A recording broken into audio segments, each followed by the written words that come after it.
Mambabatas ng mababang kapulungan noong Lunes, September 2, ang pag-uutos sa Kagawaran ng Edukasyon na ilabas ang lahat ng dokumento ng bidding na may kaugnayan sa DepEd Computerization Program kung saan si Vice President Sara Duterte pa ang pinuno ng ahensya. Nagharap ng mosyon ang kinatawan na si Jervel Jinky Loistro ng ikalawang distrito ng Batangas upang maglabas ng Sabuena Dosis Ticom sa DepEd na inaprubahan ng komite sa appropriation na walang pagtutol. Nais ko ring malaman ang feedback ng mga guro sapagkat sa tingin ko ay maraming hindi na maayos ang kondisyon ng mga computer, sabi ni Luistro sa isang pahayag. Kung makabuo tayo ng mga natuklasan batay sa dokumentong isusubiti sa atin, inirekomenda kong magsagawa tayo ng hiwalay na investigasyon tungkol dito, dagdag niya. Ang pangyayaring ito ay naganap matapos banggitin ni Representative Jill Bungalo ng Ako Bicol ang posibleng mga irregularidad sa pagbili ng mga laptop at iba pang materyales ng ICT sa ilalim ng DepEd Computerization Program noong 2023 na may budget na mahigit na 11 milyong piso bawat isa noong 2022 at 2023 batay sa General Appropriation Act. Ayon sa impormasyon kanyang nakuha, mayroong 16 na lots para sa kontrata, ngunit 2 lamang ang pumasa at iisa lang ang nanalong bidder. Ang ikalawang bidding umano ay isinagawa para sa iba pang 14 na lots dahil nadiskwalipika ang mga bidder sa unang bidding. May impormasyon akong natanggap na noong unang bidding may variance na 24%. Kung isasalin ito sa pera, aabot ito ng 1.6 million pesos, sabi ni Bungalon. Dagdag pa niya, matapos ang rebidding, ang variance ay nabawasan ng 1% kahit na ang mga nadiskwalipikang bidder ay pumasa sa pagsusuri sa ikalawang bidding. Hindi ko masasabi, hindi ko alam kung ano ang nangyari. Nasa mga bidder kung paano sila magbibid. Ang papel namin ay suriin ang mga dokumento. Sagot ng DepEd Undersecretary for Procurement Gerald Chan. Sa rebid na itama nila ang kanilang mga pagkakamali at sa rebid maaring nagbago ang mga presyo. Naniniwala si Bungalon na mayroong nakialam sa proseso ng bidding. Maaring may irregularidad, sabi ni Bungalon. Nagkaroon ng bidding pero hindi ko maintindihan kung bakit hindi ito itinuloy. Sana makatipid tayo ng 1.6 billion. Ilang laptop na sana ang nabili natin kung sabihin natin nagkakahalaga ng 100,000 bawat isa ang mga laptop. Pinamumunuan ni Vice President Sara Duterte ang DepEd mula sa simula ng bagong administrasyon noong June 2022 hanggang sa kanyang pagbibitiw mula sa ehensya at gabinete noong June ng taong ito matapos masira ang kanilang alyansa ni Pangulong Ferdinand Marcos Jr. Pinalitan naman siya ni Sani Angara na dumalo sa mga deliberasyon noong Lunes upang ipagtanggol ang panukalang budget ng DepEd para sa 2025 na nagkakahalagang 793.1 billion pesos, kabilang ang mga otomatikong pondo. Sinabi po ni VP Sara na sinasalang siya sa impeachment ng mga taga-House of Representatives. Pinabulaanan po yan ng mga taga-House of Representatives, pero ngayon po mukhang maluwag na sa kanila, no? Tinaktikahan lang nila. Pinabulaanan nila kunwari walang usapan, pero ngayon lantara na po, no? Sinabi po nitong Representative Jill Bungalo na pangalawa na po ito sa malalakas na loob ng mga congressman na nagsasabi na pwedeng impeach si VP Sara Duterte. Grabe po, no? Wala na po silang prenohan, no? Very willing po sila. Masyado po silang concern sa budget ng DepEd. Ang tanong ko po, budgetary hearing lang po kayo, di ba? Ginagawa nyo po, hindi na po si VP Sara, pero sinasalang nyo po si VP Sara. Alam po ninyo, kaya po kayo nagba-budget hearing sa Kongreso. Pag hindi kayo nasatisfy sa mga kasagutan, di ba? Pwede nyong bawasan yung budget o tanggalan ng budget kasi hindi kayo nasatisfy. na hindi nagagamit maigi yung budget ng mga nasa binigyan nyo ng budget nung nakaraang taon, hindi kayo na-satisfy, pwede yung justified na bawasan, no? Wala po kayong, hindi po kayo judge, hindi po kayo justices dyan sa may House of Representatives, no? Nagbibigay lang po kayo ng budget. Ang trabaho lang po ng Congress, magbigay po ng budget. Nasa inyo yung person. Maliban po dyan, hindi nyo na po dapat pinakikialaman. Okay? Ibig sabihin, kaya nyo po sinasalang yung isang ahensya.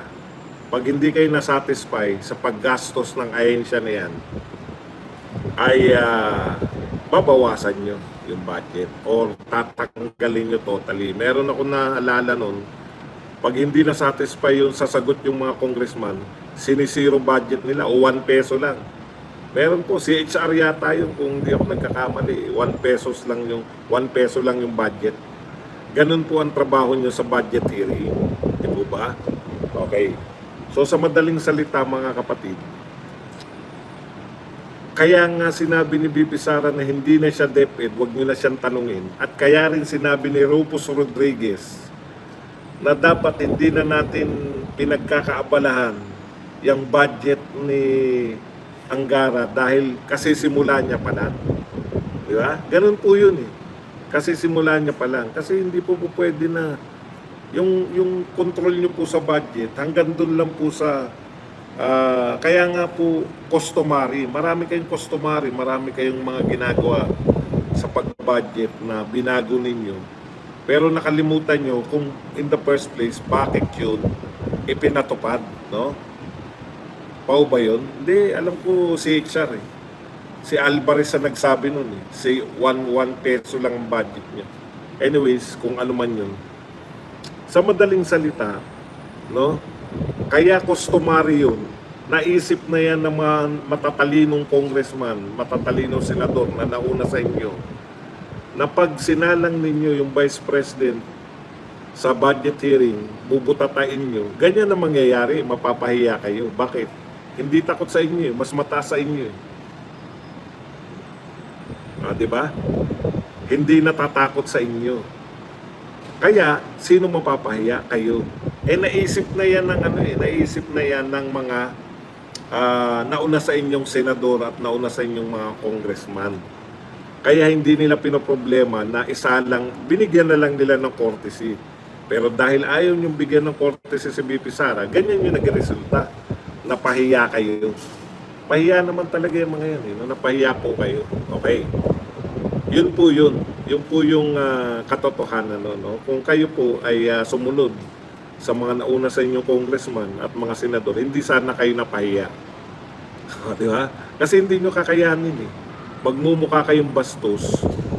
Magmumukha po kayong walang modo, walang mga modo. Kung iko-contempt nyo yung vice president, katulad nga niyan, hindi nyo makontempt, di ba? Kasi pag kinontempt nyo, mukha na kayong kontrabida nun. O, yan yung wisdom ng mga nauna sa inyo, hindi nyo namana.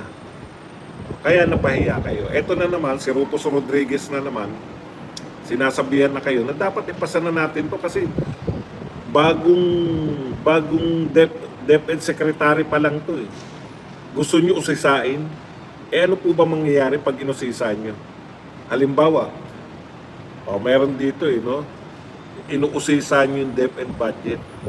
Ang tanong ko dyan, kung inuusisan ninyo yung DepEd budget, katulad nito, balita to sa Manila Bulletin, majority and minority members of the House of Representatives are on the same page. Vice President Sara Duterte should drop her speed tactics and answer the damning COA findings from her tenure as DepEd Secretary. DepEd Secretary, hindi na nga siya DepEd Secretary. I-insist nyo na sagutin ni BP Sara yung DepEd Secretary. Hindi naman siya DepEd Secretary. Mapapahiya na naman kayo kung ipipilit nyo sa susunod na hearing na sumagot sa DepEd Secretary. Ngayon, kung sakaling hindi sumagot si BP Sara sa DepEd Secretary, anong gagawin nyo? Anong gagawin ninyo kung hindi sumagot si BP Sara? Babawasan niyo yung DepEd budget? Isisiro niyo yung DepEd budget? O yun naman yung wisdom na dapat pinasan nyo na ng walang alingas-ngas dahil iba na yung DepEd Secretary. Hindi nyo naunawaan yung mga matatandang congressman. Eh. Ang pinakikinggan nyo yung matatandang congressman na alam nyo na yung kasunod. Pero yung mga katulad ni Rufus Rodriguez, na may wisdom, sana sila yung pinakinggan nyo. Ipasa na natin to kasi bagong DepEd Secretary, hindi pa kanya yung budget na yan. Eh. Ang kaya nyo kasing gawin, pag may nakita kayong hindi masagot ng mga taga-DepEd, o i-discontinue nyo yung program, pabawasan nyo yung budget, yun po yun. Eh. Mapapahiya na naman kayo. Sa tao, pwede nyo bang bawasan yung program ng DepEd? Di po ba? Okay. Make sense? Make sense po yun, kaya po may wisdom yung mga tao noon. Sana sinubaybayan nyo. Sinunod nyo na lang. Okay, next po tayo. Sinabi po ni BP Sara, ito po mga kataga na to, noong August 27, ano yata to pagkatapos nung sinalang nyo siya sa Congress. Sabi ni BP Sara, Vice President Sara Duterte on Tuesday said efforts of the members of the House of Representatives plotting her impeachment are documented. No? Ngayon, inunahan again, nung natunugan ni BP Sara na gusto siyang impeach ng House of Representatives, inunahan na niya. Matalino eh. Inunahan ni BP Sara yung House of Representatives, sabi niya. Etong ginagawa ninyo, no? Yung sinalang nyo ko as Vice President, yung budget, marami kayong binusisi. Ano yan? For impeachment yan. Gusto nyo kong impeach, di ba? Yan yung sabi ni BP Sara, no? Gusto nyo kong impeach, no? Siyempre, kung kayo po ay congressman, ano po kung kayo ang liderato ng Congress, siyempre, di-deny niyo yan. Ayan nga po yung ginawa nila, no? Kaya advance po mag-isip si advance po sa inyo mag-isip lagi si BP Sara eh. 'Di ba? Sinabi pa lang inunahan kayo ni BP Sara. Alam nga naman sabihin niyo, oo, gusto ka naming impeach. Wala nga silang napatunayan na impeachable offense. Okay. So sa madaling salita, inunahan na sila ni BP Sara, kailangan nila sumagot. Ano yung sinagot nila? Kinabukasan sumagot sila, House leaders denies effort to impeach Vice President Sara Duterte. Sino man nagsalita rito? Yan. Okay. So kailangan tukuyin natin kasi pag nagbago tong mga to, banatan natin, no? House of Representatives officials downplay speculations of an impeachment effort against... Okay, ibig sabihin nag-press conference sila. Ang mga nariyan anong pangalan nito? Vice President Sara Duterte, calling it... Tinawag nila rumor This after mongering. Duterte said on Tuesday, August 20, that her friends in Congress made her aware of an alleged plot.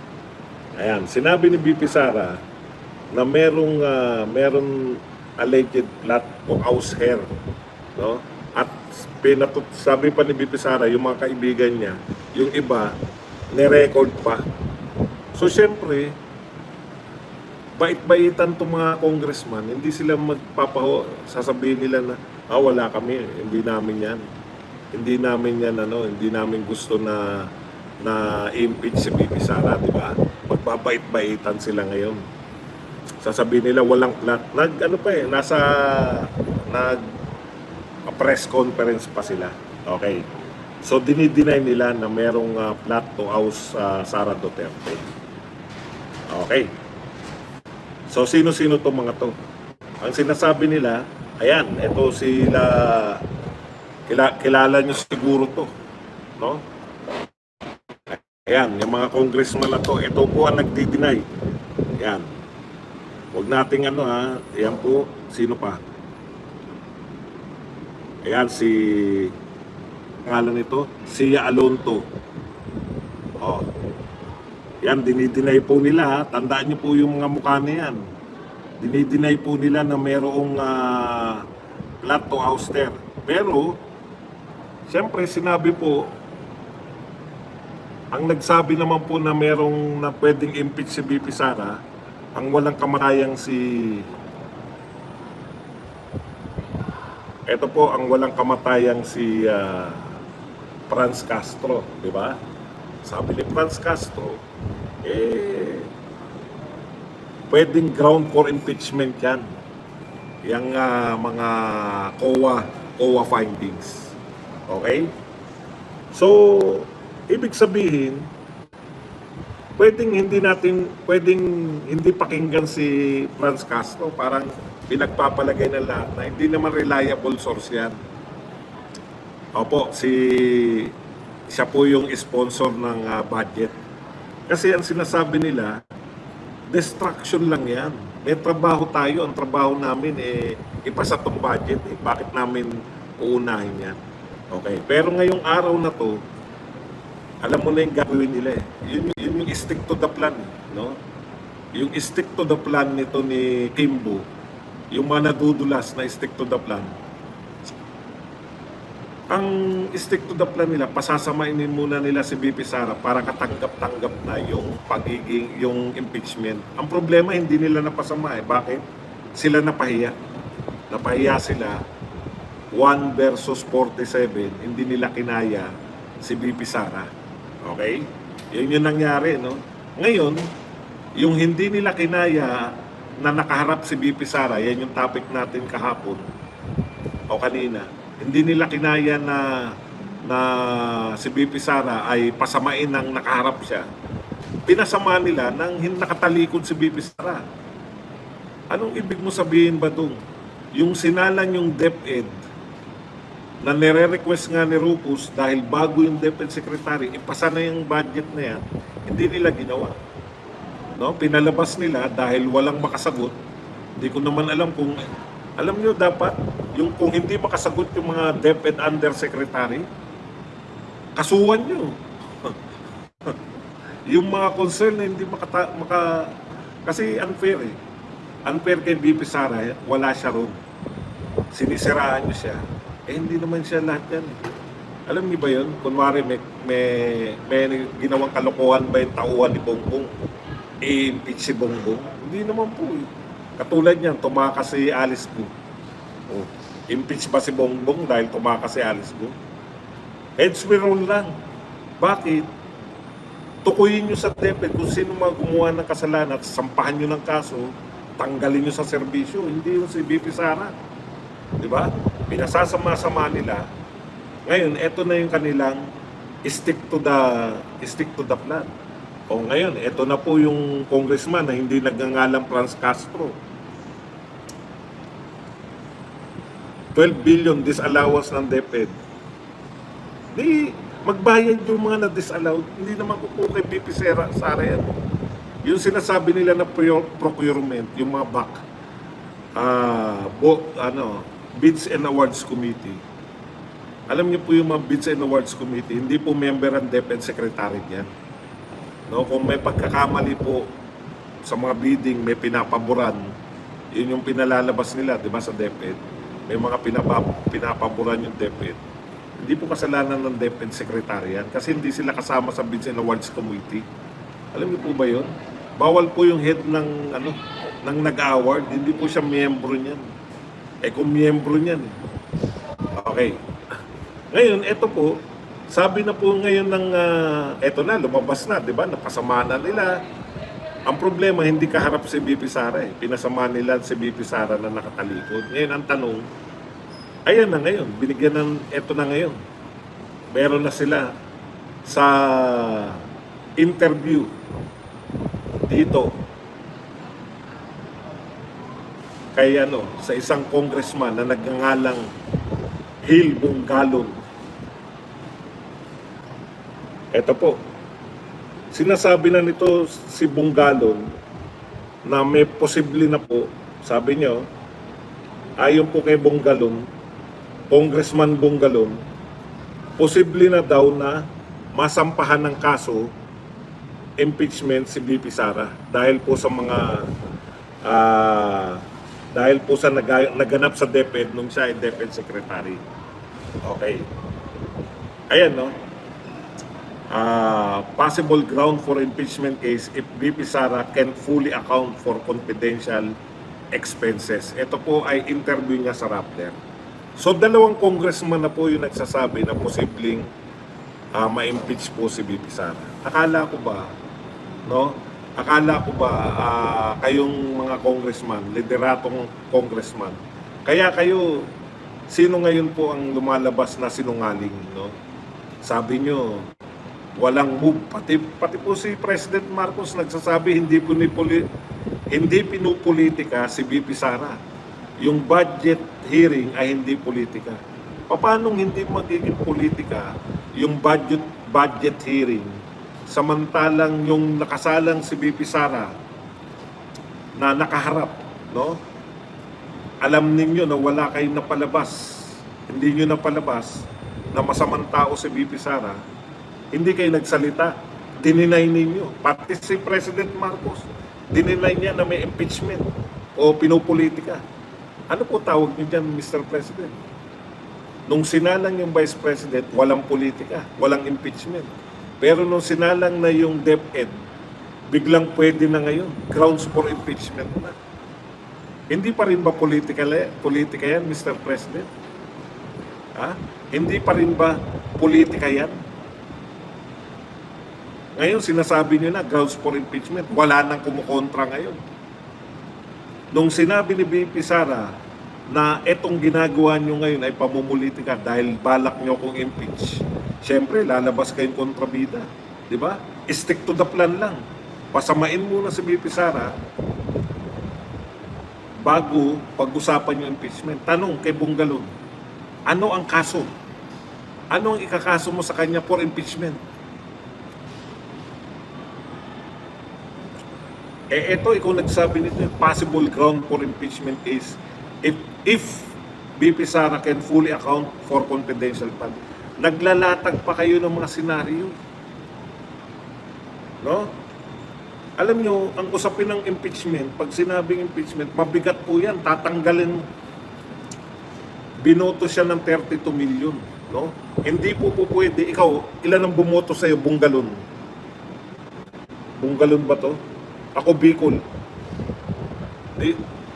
Ilan ang bumoto sa iyo? Hindi nga ikaw ang binoto eh. Ang binoto, ako Bicol eh. Di ba? Ako Bicol yung binoto. Nagkataon na representative ka na ako Bicol. 32 million. Tatanggalin nyo yung binoto namin. Pero wala kayong maibigay na malinaw. If, i-impeach namin yan. If, depende. Hindi po ganun ang impeachment. Ang impeachment po, nauuna lagi, ano yung ikakaso ninyo. Dito po ang ginagawa nila, pinalulutang na nila yung salitang impeachment. Si Castro, ngayon si Bungalon, mayroon pang mga susunod dyan. Yan po, plano yan eh. Inunahan na nga kayo ni VP Sara eh.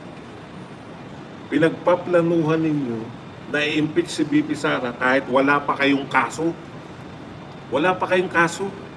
If pa lang eh. O, basahin ko kung ano yung sinabi niya. If, ano yung ibig sabihin na if? Possible ground for impeachment case if VP Sara can fully account. So, ibig sabihin, sinasabi ninyo na hindi pinapaliwanag ni VP Sara paano niya ginastos yung confidential fund. Paano niya ipapaliwanag? Hindi na siya DepEd. Tatanungin nyo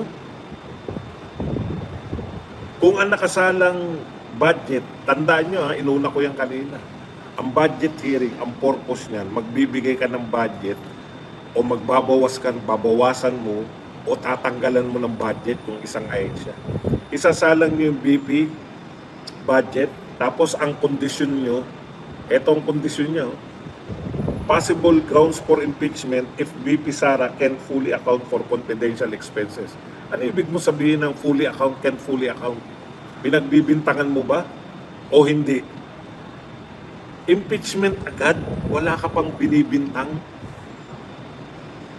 Ang alam namin sa impeachment, mayroon kang binibintang na ginawang kasalanan. No, mabigat po kasi yun eh. 32 million yung tatanggalan mo. Tatanggalan mo ng karapatan. Yung 32 million kasama kami. Pero wala pa po. Wala pa kayong basis. If pa lang, if. Hindi po pwede yun. Napakalinaw po yan. Yan yung plano nyo. Kaya nyo sinasalang baka may madulas. Doon sa mga tinatanong ninyo, no? Baka may madulas, wala na dudulas eh. Matindi po yan. Hindi po basta-basta magsampa ng impeachment. Kakaiba po itong gobyerno na to. Itong mga congressman na to. Hindi po katwira na bata kayo. No? Para nyo tanggalin sa pwesto yung binoto ng 32 million, dapat napakabigat ng ebidensya nyo. Ebidensya, napakabigat ng binibintang ninyo at napakatindi ng ebidensya nyo. Pero kung ang bintang mo ay if BP Sara can fully account, o anong ibig mo sabihin? Hindi niya na-account ba? O na-account niya? Ayon sa inyong pagsusuri, depende ba yan sa isasagot? Matindi kayo. O ngayon, eto po. Nakita ko ngayon, yung mga baha. Alam nyo, nakakarimarin po. Pasensya na kayo sa words sa wording. Ang hindi ko po kayang tanggapin. Hindi ko po sinasabi na walang baha sa ibang panahon. Pero wala po tayong kasinlaki ng budget sa flood control ngayon. Alam niyo yun? Konting nakita ko na naman ngayon, no? Mga bata nakalusong. Alam niyo ang hindi ko makita ngayon? Parang kanya-kanya ligtas na mga sarili, no? Tapos nagmi-meeting ngayon. Nag-meeting po si Pangulong Marcos ngayon. Kahapon pa bumaha eh. Ngayon ka lang magmi-meeting. Paulit-ulit tayo. Ano sabi ni Pangulong Duterte noon? Hindi po niya to sinabi kay Pangulong Marcos ha. Sinabi niya to kay Leni Robredo. No? Kasi si Leni Robredo, mahilig sila no. Pupunta si Leni Robredo, susulong sa baha. Ngayon yata, may nakita akong picture, ewan ko kung bago yun. Lumusong na naman sa baha si Leni Robredo. Alam niyo ang hilig ni Leni Robredo? Ha? Pupunta sa mga baha, pupunta sa mga sakuna, makikipag-unahan dun, magmumonstra-monstra, turo ng turo sa mga ano po, kumusta General? Ano nang nangyari? Naligtas na ba natin? Ano sabi sa kanya ni President Duterte? Ang tunay na leader, hindi naman ganito yung wordings, pero ganito po ang esensya. Ang tunay na leader, no? 2 to 3 days, mini-meeting mo na yung mga dapat mong i-meeting. Naghahanda na kayo. 2 to 3 days bago dumating yung bagyo.